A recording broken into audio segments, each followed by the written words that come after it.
நெஞ்சோடு கலந்தவளே, என் உயிரோடு உறைந்தவளே, எனக்காக பிறந்தவளே, என் உயிரே.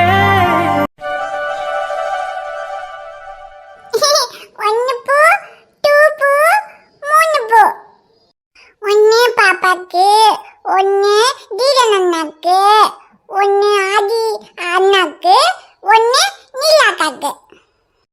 எல்லோ கலரு தான் பாப்பாக்கு, அப்புறம் கிரீன் கலரு அண்ணாக்கு, பச்சை கலரு அக்காக்கு. ச்சே, ஒரு நாள் ஐஸ்வர்யா ரியாவையும் இங்க தனியா விட்டுட்டு போனதுனால என்னெல்லாம் நடந்திருக்கு. எல்லாம் ஏன் தப்பு தான். நான் இவங்களை இங்க தனியா விட்டுட்டே போயிருந்திருக்க கூடாது. ஏதோ இன்னைக்கு சக்தி வந்தனால பரவாயில்ல. ஒருவேளை எனக்கு சக்தி வரலனா என்ன ஆயிருந்திருக்கும். அந்த ராகேஷ் பண்ணாடைய சும்மாவே விடக்கூடாது. அன்னைக்கு நடந்ததை மட்டும் ஐஷா அப்பவே எனக்கு கூப்பிட்டு சொல்லியிருந்தா, அப்பவே கதிரண்ண கிட்ட சொல்லி அவனை இந்த ஊரை விட்டு போக விடாம தடுத்திருக்கலாம். சரி, போன்ல தான் எதுவும் சொல்லல, நேர்ல வந்ததுக்கு அப்புறமாவது இப்படி நடந்திருக்குன்னு ஒரு வார்த்தை சொன்னாலா? சக்தி மட்டும் சொல்லலைன்னா இந்த விஷயம் நமக்கு தெரியாமையே போயிருக்கும். சின்ன சின்ன விஷயத்த கூட ஒண்ணு விடாம என்கிட்ட சொல்லுவா. ஆனா இவ்வளவு பெரிய விஷயம் நடந்திருக்கு. இது எப்படி என்கிட்ட இருந்து மறைக்கிறதுக்கு அவளுக்கு மனசு வந்துச்சு? கேட்டா இது தெரிஞ்சா நீங்க பெரிய பிரச்சனை பண்ணிருப்பீங்க, பிரச்சனை ஆயிருமோன்ற பயத்துல தான் சொல்லாம விட்டேன்னு சொல்லுவா.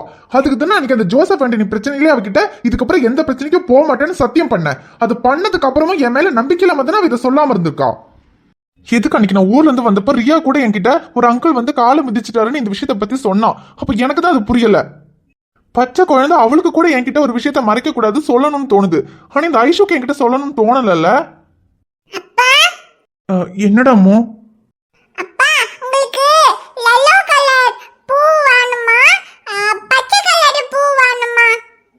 அப்பாக்கு எந்த பூவும் வேணாண்டா, நீயே வச்சு விளையாடு.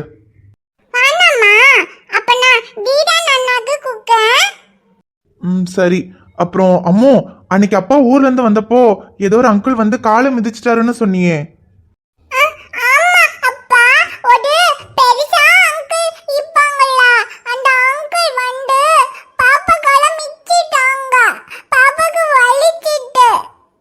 ஐயோ சாரிடா அம்மோ, எல்லாம் அப்பாவால தான். அப்பா அன்னைக்கு உங்களுக்கு தனியா விட்டுட்டு போனதுனாலதான் இப்படி எல்லாம் நடந்துச்சு. அப்பா மட்டும் உங்களை கூட்டிட்டு போயிருந்தேன்னா இந்த மாதிரிலாம் நடந்திருக்காது. சாரி ரியா, உனக்கு கால் ரொம்ப வலிச்சுதா?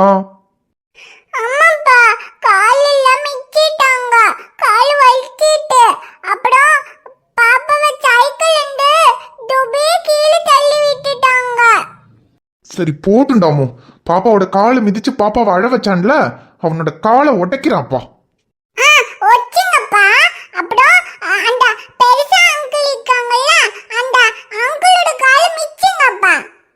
சரிடாமோ, அவனுக்கு உண்டானது அப்பா கண்டிப்பா கொடுப்பேன்.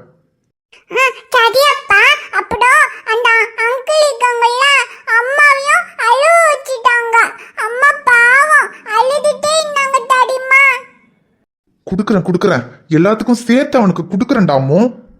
ஆனா இந்த விஷயத்த மட்டும் உன் அம்மா அன்னைக்கே எனக்கு கூப்பிட்டு சொல்லியிருந்தா, நான் ஊருக்கு வந்த அன்னைக்கே அவனுக்கு கொடுக்க வேண்டியதை கொடுத்துருந்துருப்பேன். ரியா, ஒரு 2 பேர் இங்கதான் இருக்கீங்களா? நான் உங்களை கீழே எல்லாம் தேடிட்டு இருக்கேன். சரி என்னங்க, ரியாவை கூட்டிட்டு வாங்க, சாப்பாடு ரெடி ஆயிடுச்சு, சாப்பிடலாம். நீ ரியாவை கூட்டு போய் சாப்பாடு கொடு, எனக்கு ஒன்றும் வேண்டாம். ஏன் வேணாம்? உங்களுக்கு என்ன பசிக்கலையா? மணி 2ஆவது. ரியாவை கூட்டு வாங்க, சாப்பிடலாம். என்னடி, என் வயிற்றுக்கு சாப்பிட எனக்கு தெரியும். நீ சொன்னா நான் சாப்பிடணும், நீ கூப்பிட்டா நான் வரணும், நீ சொல்றதெல்லாம் நான் கேட்கணும். ஆனா என்கிட்ட மட்டும் நீ எதுவும் சொல்ல மாட்டேன். என்னங்க சொல்றீங்க? நான் என்ன உங்ககிட்ட சொல்லல? ஏன் நீ என்ன என்கிட்ட சொல்லாம மறைச்சேன்னு உனக்கு தெரியாதா? என்னங்க சொல்றீங்க? நான் எதையுமே உங்ககிட்ட மறைக்கலையே. ஏய், கையில ரியா இருக்கா இல்லன்னு வெயி. அது எப்படி எல்லாமே எனக்கு தெரிஞ்சிருச்சுன்னு தெரிஞ்சதுக்கு அப்புறமும் நடிக்கிற? ஐயோ, இவர் இவ்வளவு கோவமா பேசுறத பார்த்தா ஒருவேளை ராகேஷ் வந்து பிரச்சனை பண்ண விஷயம் இவருக்கு தெரிஞ்சிருக்குமோ? என்னங்க நீ என்ன நினைக்கிறியோ அதான். அது வந்துங்க, ஐஸ்வனுக்கு எல்லாமே தெரியும். திரும்பவும் எதையாவது சொல்லி மறைக்கிறேன்ற பேர்ல எனக்கு உன் மேல இருக்கிற நம்பிக்கையை நீயே கெடுத்துக்காத. இல்லைங்க, மறைக்கணும்னால நினைக்கல. நீங்க அங்க ஆப்ரேஷன் பண்றதுக்காக போயிருந்தீங்க, அதனால தான். ஆப்ரேஷன் முடிச்சுட்டு கால் பண்ண தானே, அப்ப கூட அவன் வாய்ஸ் சரியில்லை என்னாச்சுன்னு கேட்டேன் தானே, அப்ப ஏன் சொல்லல? சரி விடு, அப்ப கூட நான் ஊர்ல இருக்கேன், உன் பக்கத்துல இல்ல, சொன்னா நான் வருத்தப்படணும், நீ சொல்லாம விட்டேன்னு வச்சுக்கிறேன். இப்ப நான் ஊருக்கு வந்து 2 நாள் ஆச்சுல, இந்த 2 நாள் இப்ப வரைக்கும் ஏன் சொல்லல? இல்லங்க, அது அப்ப என்கிட்ட சொல்லவே கூடாதுன்னு நினைச்சிட்ட. இப்ப கூட சக்தி என்கிட்ட இந்த விஷயத்த சொல்லலைன்னா எனக்கு இந்த விஷயம் தெரியாமையே போயிருந்திருக்கும். சக்தியை கூட விடு. நான் ஊருக்கு வந்ததும் ரியா என்கிட்ட ஒரு அங்கிள் வந்து என் காலை மிதிச்சிட்டாருன்னு சொன்னான். அந்த பச்சை குழந்தைக்கு என்கிட்ட சொல்லணும்னு தோணுன விஷயம் கூட உனக்கு என்கிட்ட சொல்லணும்னு தோணல ஐஷோ. ரியா அப்பா கிட்ட சொல்லக்கூடாதுன்னு அவ்வளவு தூரம் சொன்னேன், அப்பவும் சொல்லியிருக்க. சொல்ல ஐஷோ, வளையல் உடைஞ்சது கம்மல் தொலைஞ்சதுன்னு ஒண்ணுத்துக்காகாத விஷயத்த கூட என்கிட்ட சொல்லுவேன். இவ்வளவு பெரிய விஷயம் நடந்திருக்கு, இதை உனக்கு என்கிட்ட சொல்லணும்னு தோணல? ஐயோ ஷமீர், சொல்லாம மறைக்கணும்னால நினைக்கலங்க. இது உங்ககிட்ட சொன்னா அவனை போய் அடிச்சு பிரச்சனை பண்ணுவேன்னு சொல்லாம விட்ட. ஆமாட்டி அடிப்பேன். அப்புறம் இதுக்கு கூட நான் அவனை போய் அடிக்கலன்னா அப்புறம் நான் என்ன இதுக்குதான் நான் சொல்லாம மறைச்சேன். இதோ இப்ப இந்த விஷயம் தெரிஞ்சதும் அவனை போய் அடிப்பேன் மிதிப்பேன்னு சொல்றீங்களே, இதுக்கு தான் நான் சொல்லாம மறைச்சேன். அவன் பண்ணது தப்பு தான், நான் இல்லைன்னு சொல்லல. அதுக்கு உண்டானதை சக்தி என்ன அன்னைக்கே கொடுத்துட்டாரு. இப்ப திரும்பவும் நீங்க போய் அவனை 4 அடி அடிக்கிறதுனாலயோ மிதிக்கிறதுனாலயோ இப்ப என்ன இடப்போகுது? இதுக்கு நீங்க போய் அவனை அடிப்பீங்க, அவன் பதிலுக்கு உங்களே ஏதாவது பண்ணுவான். இத பத்தி எல்லாம் நீங்க யோசிக்க மாட்டீங்க. நீங்க ஹாஸ்பிடலுக்கு போய் திரும்ப வீட்டுக்கு வந்து சேர்ற வரைக்கும் ரியாவிய வச்சுக்கிட்டு நான் எவ்வளவு பயந்து இருக்கணும்னு எனக்கு தாங்க தெரியும். ஓ அப்படின்னா என்ன பிரச்சனை வந்தாலும் என்கிட்ட சொல்ல மாட்டேன். இல்ல இப்படிதான் எல்லா பொண்ணுங்களும் பிரச்சனைக்கு பயந்து என்ன நடந்தாலும் புருஷன் கிட்ட சொல்லாம இருப்பாங்களா? அப்புறம் புருஷன் என்ன இதுக்கடி நான் இங்க இருக்கேன்? ஐயோ என்னங்க நான் சொல்றது உங்களுக்கு. நிறுத்து. நீ என்ன சொன்னாலும் சரி, இந்த விஷயத்த நீ என்கிட்ட சொல்லாம மறைச்சது தப்பா ஐஷோ. அதுலயும் ஏற்கனவே நான் உன்கிட்ட எவ்வளவு பெரிய பிரச்சனை வந்தாலும் உன்கிட்ட கேட்காம எந்த பிரச்சனைக்கும் போக மாட்டேன்னு உன்கிட்ட சத்தியம் பண்ணிருக்கேன். அப்படி உன்கிட்ட நான் சத்தியம் பண்ணியும் உனக்கு இந்த விஷயத்த என்கிட்ட சொல்லணும்னு தோணலன்னா அப்ப உனக்கு என் மேல நம்பிக்கை இல்லைன்னு அர்த்தம். எப்ப என் மேல நம்பிக்கை இல்லாம என்கிட்ட ஒரு விஷயத்த மறைக்கணும்ன்ற அளவுக்கு நீ யோசிக்க ஆரம்பிச்சியோ, அப்படி என் மேல நம்பிக்கை இல்லாதவன் என்கிட்ட பேச வேண்டாம். ஷமீர் என்ன பேசுறீங்க? என்னால உங்ககிட்ட பேசாமலாம் இருக்க முடியாதுங்க. ஏன் என்கிட்ட ஒரு விஷயத்த சொல்லாம மறைக்க முடியுது, என் கூட பேசாம இருக்க முடியாதா? இதுக்கப்புறம் நானா உன்கிட்ட பேசுற வரைக்கும் நீ என்கிட்ட பேசக்கூடாது. இதுதான் நீ என்கிட்ட சொல்லாம மறைச்சதுக்கு நான் உனக்கு கொடுக்குற தண்டனை. ஷமீர் என்ன இவனால நம்ம கிட்ட பேசாம இருக்க முடியுமான்னு யோசிக்கிறியா? கஷ்டமா தான் இருக்கும். ஆனா என் மேல நம்பிக்கை இல்லாம ஒரு விஷயத்த நீ என்கிட்ட மறைச்சிட்டேன்னு நினைக்கும் போது அதை விட கஷ்டமா இருக்கு. திடமாய் தூங்கினேன் ஏன் எழுப்பி நீ கொன்றாய் அன்பே, கனவில் இருட்ட நீ ஏன் நிஜத்திலே கசந்தாய் பின்பே, யார் யாரோ போலே நான் இங்கே நம்முள் பூத்த காதல் எங்கே. இப்போதும் கையில் எவ்வளவு மீன் வைப்ப? ஐயோ நல்லா சாப்பிடுங்க சக்தி, உங்களுக்கு மீன்னா ரொம்ப பிடிக்கும்ல. மாலை போட்டதுக்கு அப்புறம் 2 மாசம் பக்கம் நான்வெஜ் எதுவுமே சாப்பிடல. அதுக்கு தான் எனக்கு உங்களுக்கு பிடிக்குமே மீன் குழம்பு மீன் வறுவல் எல்லாமே செஞ்சிருக்கேன். உங்களுக்கு எவ்வளவு வேணுமோ அவ்வளவு சாப்பிடுங்க. ஏய் 2 மாசம் சாப்பிடலன்றதுக்காக இன்னைக்கு ஒரே நாள 2 மாசத்துக்கும் சேர்த்து சாப்பிட முடியுமாடி? ஐயோ சக்தி 2 மாசத்துக்கு சேர்த்து சாப்பிட வேண்டாம். இன்னைக்கு உங்களுக்கு எவ்வளவு சாப்பிடணும்னு தோணுதோ அவ்வளவு சாப்பிடுங்க. ஐயோ போதும்டி. சரி சாப்பிடுங்க சக்தி. சாப்பிடுறேன்டி. பக்கத்துல நின்று சாப்பிடுங்கன்னு மீன் எடுத்து தட்டுல வச்சுக்கிட்டே இருந்தா எப்படி சாப்பிடுறது? என்ன சக்தி, நான் உங்க பக்கத்துல நிக்கிறது உங்களுக்கு வெக்கமா இருக்கா? சரி வேணா நான் அந்த பக்கமா போயிடுறேன். ஆனா நீங்க நல்லா சாப்பிடுங்க சக்தி. கையல், நான் ஒரு விஷயம் சொல்லட்டா? சொல்லுங்க சக்தி. நீ உண்மையாவே சூப்பர் டி கையல். என்ன சூப்பர்? ஓ இந்த Dress சூப்பரா இருக்குன்னு சொல்றீங்களா? இது என் பர்த்டேக்கு நீங்க தான் வாங்கி கொடுத்தீங்க, உங்களுக்கு ஞாபகம் இருக்கா? ஹே லூசு, நான் Dress சூப்பர்னு சொல்லல, ஒன்னதான் சொன்னேன். என்னையா? ஏன் சக்தி திடீர்னு அப்படி சொன்னீங்க? அது ஒண்ணும் இல்ல, சும்மா சொல்லணும்னு தோணுச்சு. ஐயோ போங்க சக்தி, நீங்க இப்படிதான் எப்ப பார்த்தாலும் காமெடி பண்ணிட்டு இருப்பீங்க. சரி நீங்க சாப்பிடுங்க. கையல், உனக்கு என் மேல கோவமே வராதாடி? கொஞ்சம் இதுக்காவது என் மேல கோவப்படுடி. என்ன சக்தி நீங்க கோவப்படுன்னு கேட்டு வாங்குறீங்க? நான் எதுக்கு சக்தி உங்க மேல கோவப்படணும்? கோவப்படுற அளவுக்கு அப்படி நீங்க என்ன பண்ணீங்க? நான் உனக்காக எதுவுமே பண்றது இல்லல்ல, அதுக்கு தான் கோவம் வராதான்னு கேட்டேன். நீங்க என்ன எனக்கு பண்ணாம இருக்கீங்க? எல்லாமே பண்றீங்களே சக்தி. இதுக்கு தான் கையல் நான் உன்னை சூப்பர்னு சொன்னேன். ஏன்னா நிறைய பேர் வீடுங்கள்ல புருஷன் என்னதான் செஞ்சாலும் சரி எதுவுமே செய்யலன்னு சொல்ற பொண்டாட்டிங்க தான் இருப்பாங்க. ஆனா நான் எதுவுமே செய்யலனாலும் நீங்க எல்லாமே செய்றீங்கன்னு சொல்ற பத்தியா, அதான் என் கையல். ஐயோ நீங்க என்ன சக்தி சொல்றீங்க? நீங்க என்ன செய்யாம இருக்கீங்க? வீட்டுக்கு வேண்டியது, முகிலுக்கு மைனாக்கு வேண்டியது, எனக்கு வேண்டியது எல்லாமே செஞ்சுட்டு தானே இருக்கீங்க. அப்புறம் இதெல்லாம் நீங்க செய்யாம வேற யார் செய்றா? நானா வேலைக்கு போறேன், நீங்க வேலைக்கு போய் சம்பாதிச்சு தானே இதெல்லாம் செய்றீங்க. அப்புறம் என்ன சக்தி செய்யலன்னு சொல்றீங்க? அப்படியெல்லாம் ஒண்ணும் இல்ல சக்தி, நீங்க எல்லாமே பண்றீங்க. அத பண்ணல இத பண்ணலன்னு எதுக்காகவும் நீங்க வருத்தப்பட வேண்டாம். பாத்தியா, இப்ப கூட நான் எதை பத்தி சொல்ல வரேன்னு உனக்கு தெரியும். தெரிஞ்சாலும் என்ன கஷ்டப்படுத்த கூடாதுன்றதுக்காக என்னெல்லாமோ சொல்லி என்ன சமாளிக்கிற பத்தியா? ஐயோ நான் ஒன்னும் சமாளிக்கல, நீங்க பேசாம சாப்பிடுங்க.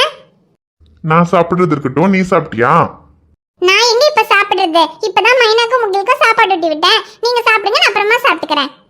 இனி என்ன நீ அப்புறம் சாப்பிடுறது? சரிவா, நம்ம 2 பேரும் சேர்ந்தே சாப்பிடலாம். ஐயோ வேணும் சக்தி, நீங்க சாப்பிடுங்க. ஏன் என் கூட சாப்பிட மாட்டியா? ஐயோ அப்படிலாம் இல்ல சக்தி. அப்புறம் என்ன, ஒழுங்கா சாப்பிடு.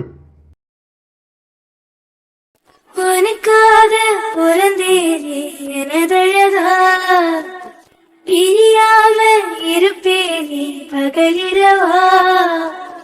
உனக்கு வாக்கப்பட்ட வருஷங்க போனா என்ன போகாத உன்னோட பாசம். எனக்கு மேலதான் சரியில்லை, உன் மேலதான் வச்ச இந்த உசிரிலே நூறும் இல்லை உன்னோட அம்மா ஏய் என்ன மைனா? அம்மா பாருங்கம்மா இந்த முகில. நான் எக்ஸாம்க்கு நாளைக்கு புது பென்சில் எடுத்து வச்சேன்ல, அதை எடுத்துட்டா. கேட்டா கொடுக்க மாட்டீங்கடா. ஐயோ உங்க 2 பேருக்கு இதே பஞ்சாயத்து தானா? என் பென்சில் அவன் எடுத்துட்டான், என் பொம்மையை அவன் எடுத்துட்டான்னு எப்ப பார்த்தாலும் சண்டை போடுறதுதான் வேலையா? சரி பென்சில் தானே விடு, அவன் எடுத்து என்ன பண்ண போறான்? சும்மா ஏதாவது கிறுக்குவான், அவன் வச்சுட்டு போட்டோம். உனக்கு நான் வேற பென்சில் எடுத்து தரேன்.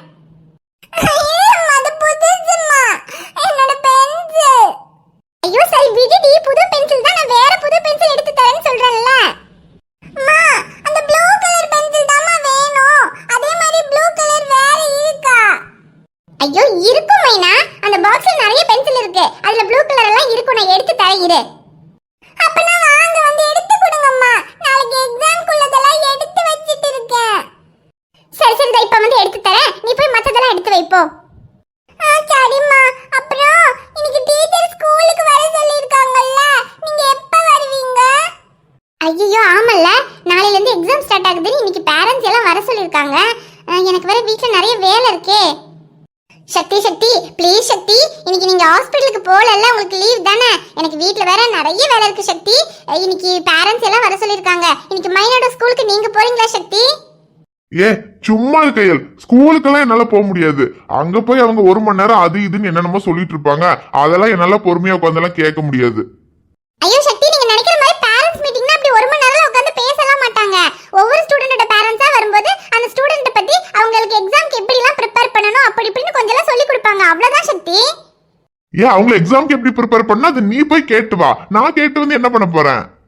ஐயோ சக்தி, அது சும்மா ஒரு ஃபார்மாலிட்டிக்கு சொல்றாங்க, அது என்னன்னு மட்டும் போய் கேட்டு வாங்க, எனக்கு வேலை இருக்கு சக்தி. ஏ போய் என்னெல்லாம் போக முடியாது, வேற ஏதாவது வேலை இருந்தா சொல்லு செய்யறேன், இந்த ஸ்கூலுக்கெல்லாம் என்னால போக முடியாது. ஐயோ என் மைனா, ஸ்கூலுக்கு இன்னைக்கு கண்டிப்பா வரணுமா? ஆமாம்மா, இன்னைக்கே கண்டிப்பா கூட்டிட்டு வரணும். நாளையில இருந்து எக்ஸாம் ஸ்டார்ட் ஆகுதுல்ல, அதனால இன்னைக்கு தான் லாஸ்ட் டேட். கீதா மிஸ் சொன்னாங்க எல்லாரோட பேரண்ட்ஸ் கிட்டயும் பேசணும், அதனால இன்னைக்கு கண்டிப்பா உங்க வீட்ல இருந்து அம்மாவோ அப்பாவையோ கூட்டிட்டு வரணும்னு கீதா மிஸ் சொன்னாங்கம்மா. கீதா மிஸ்ஸா? தந்தானே தந்தானே தந்தானே நானே தந்தானே மைனக்குட்டி, சரி சரி நீ ஃபீல் பண்ணாத. இப்ப என்ன ஸ்கூலுக்கு தானே வரணும், அப்பா வரேன். நீங்க வரீங்களா? Hi jolly. நான் வரேன் மைனா. அப்புறம் பேரண்ட்ஸ் யாரும் வரலன்னா உன்ன தானே திட்டுவாங்க. அம்மா வர முடியாது, அம்மாக்கு வேலை இருக்குன்னு சொல்றாங்கல்ல, நான் வரேன். என்ன சக்தி, இவ்ளோ நேரம் போங்க எனக்கு வேலை இருக்குன்னு சொன்னப்போ முடியவே முடியாது நீங்க, இப்போ உடனே மைனஸ் சொன்னது ஓகேன்னு சொல்றீங்க? இல்ல போக மாட்டேன்னு தான் சொன்னேன். அப்புறம் யோசிச்சு பார்த்தேன், சரி பாவம் நீ வீட்லயும் எல்லா வேலையும் பார்த்துட்டு எப்படி ஸ்கூலுக்கு போக, உனக்கு டைம் இருக்காதுல்ல. நான் சும்மா தானே இருக்கேன், நான் போயிட்டு வரேன் கையல். ஆமாப்பா, அம்மா வர வேண்டாம், நீங்களே வாங்க. ஏய், ஏன் அம்மா வர வேண்டாம், அப்பா வந்தா போதும்? ஆமா, எப்பவுமே நீங்க வந்தா கீதா மிஸ் உங்ககிட்ட என்ன பத்தி அது இதுன்னு சொல்லி திட்டு வாங்க வச்சிட்டே இருப்பாங்க. ஆனா அப்பா வந்தா என்ன பத்தி எதுவுமே பேச மாட்டாங்க, அவங்க 2 பேரும் வேற என்னமோ பேசிக்கிட்டு இருப்பாங்க. ஐயோ பக்கி பைப்புல போட்டு விட்டுருச்சே. சக்தி, ஐயோ கையல், நீ நினைக்கிற மாதிரி எல்லாம் ஒண்ணும் இல்ல. கொஞ்ச நேரத்துக்கு முன்னாடி கேட்டீங்களே உனக்கு என் மேல கோவமே வராதான்னு, கோவம் வந்தா எப்படி இருக்கும்னு இப்ப காட்டுறேன்.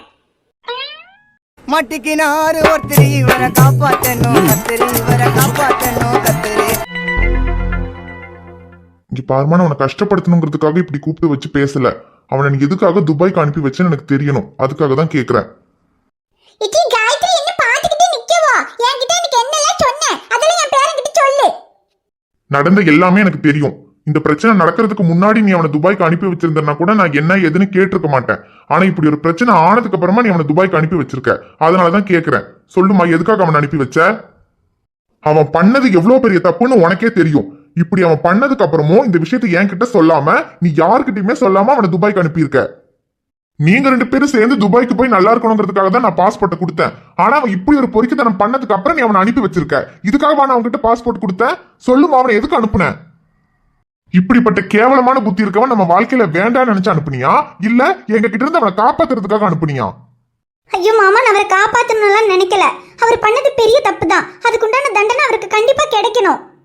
அவனுக்கு தண்டனை கிடைக்கணும்னு நினைக்கிறேன்னா அப்புறம் எதுக்காக அவனை துபாய்க்கு அனுப்புன? அவன் இந்த ஊர்ல இருந்தது அவனுக்கு உண்டான தண்டனையை நாங்க அவனுக்கு கொடுத்துருப்போம். இல்ல மாமா, அவர் பண்ண தப்புக்குண்டான தண்டனை அவருக்கு எங்க இருந்தாலும் கிடைக்கும். ஆனா இதுக்கப்புறம் அவர் இந்த ஊர்ல இருந்தா அவரால தேவையில்லாம உங்க எல்லாருக்கும் பிரச்சனை வந்துகிட்டே இருக்கு. அதனாலதான் நீங்க எல்லாரும் நிம்மதியா இருக்கணும்னு தான் நான் அவரை துபாய்க்கு அனுப்பி வச்சேன் மாமா. எங்களுக்காக அனுப்புனேன்னு சொல்ற? நாங்க எல்லாரும் உனக்காக தான் அவன் பண்ண எல்லாத்தையும் பொறுத்துக்கிட்டு இருந்தோம். இல்லன்னா ஷமீர் கையாலையோ இல்ல என் கையாலையோ அவன் என்னைக்கும் அடி வாங்கி சாவ வேண்டியது.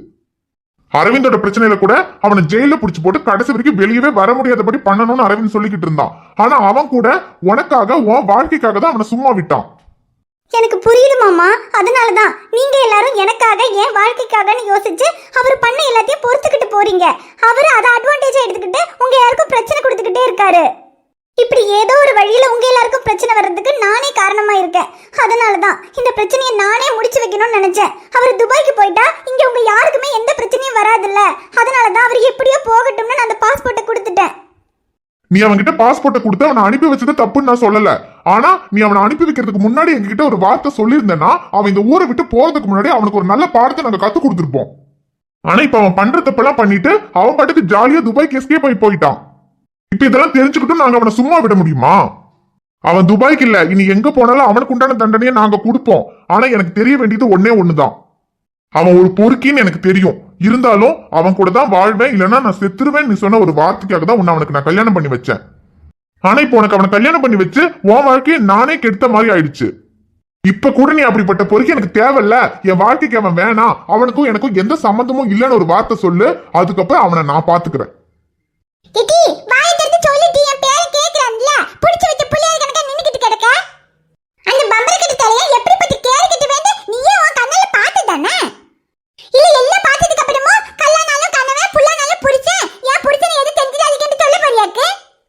ஐயோ அம்மாச்சி, இவ்வளவு தூரம் அவர் தப்பு பண்ணதுக்கு அப்புறமா அவரை எதுவும் பண்ணாதீங்கன்னு நான் சொல்ல மாட்டேன். அப்படி என்னடி, இதுக்கப்புறம் அப்படி ஒருத்தன் வாழ்க்கையில தேவையே கிடையாது. அவன் கட்டின தாலியை கழட்டி வீசிட்டு இப்படி ஒருத்தன் வாழ்க்கையில வரவே இல்லைன்னு நினைச்சுக்க.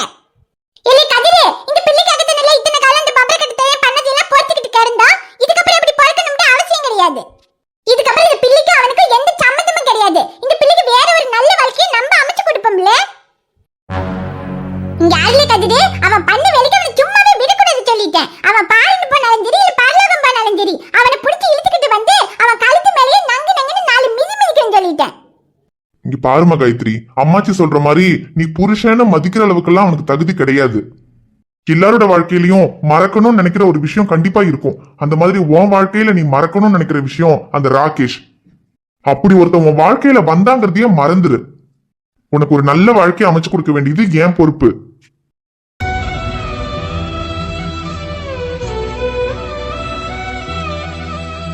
ஹாய் ஃப்ரெண்ட்ஸ், எல்லாரும் எப்படி இருக்கீங்க? நிச்சயமா நலமா இருப்பீங்கன்னு நம்புறோம். இந்த வீடியோ உங்களுக்கு பிடிச்சிருந்தா மறக்காம வீடியோவுக்கு ஒரு லைக் போடுங்க. வீடியோ பத்தின கருத்தை மறக்காம கமெண்ட்ல சொல்லுங்க. வீடியோவை உங்க ஃப்ரெண்ட்ஸுக்கும் ஃபேமிலிக்கும் ஷேர் பண்ணுங்க. சேனலை சப்ஸ்கிரைப் பண்ணாம பார்த்துட்டு இருந்தீங்கன்னா சப்ஸ்கிரைப் பண்ணிட்டு பாருங்க. ஏன் பாப்பா